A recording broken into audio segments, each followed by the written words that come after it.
திருச்சி தமிழ்ச்சங்கத்தில் நந்தவனம் அறக்கட்டளை நடத்தும் தமிழ் மாமணி விருது வழங்கும் விழாவில் ரொட்டேரியன் டாக்டர் கே சீனிவாசன் தலைமையேற்று சிறப்பிக்கிறார்.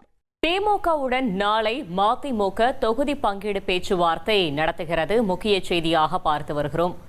நாளை தொகுதி பங்கீடு பேச்சுவார்த்தையை நடத்த மதிமுகவிற்கு திமுக அழைப்பு விடுத்திருக்கிறது. மேலும் தகவலை செய்தியாளர் ரமேஷ் வழங்க கேட்கலாம். ரமேஷ் வணக்கம், முழு தகவல்களை சொல்லுங்க.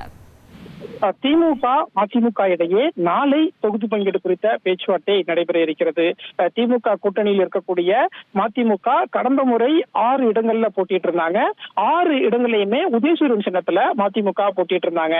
ஆனா இந்த முறை மதிமுக தனி சின்னத்துல போட்டியிடும் அப்படின்னு கட்சியின் பொதுச் செயலாளர் வைகோ தொடர்ந்து சொல்லிக்கிட்டு வராரு.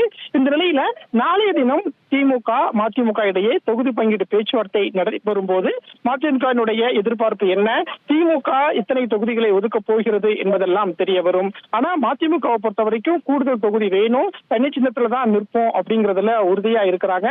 திமுக தரப்பை பொறுத்த வரைக்கும் மதிமுகவை உதயசூரியன் சின்னத்துல போட்டியிட வைப்பதற்கான திட்டம் அப்படிங்கிறது இருக்கு. இதனால நாளைய பேச்சுவார்த்தையின் போது மதிமுகவுக்கு இத்தனை தொகுதிகள் ஒதுக்கப்படுகிறது அப்படிங்கிற கேள்விக்கெல்லாம் விடை கிடைக்கும்.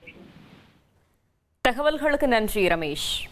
திருச்சி தமிழ்ச்சங்கத்தில் நந்தவனம் அறக்கட்டளை நடத்தும் தமிழ் மாமணி விருது வழங்கும் விழாவில் ரொட்டேரியன் டாக்டர் கே சீனிவாசன் தலைமையேற்று சிறப்பிக்கிறார்.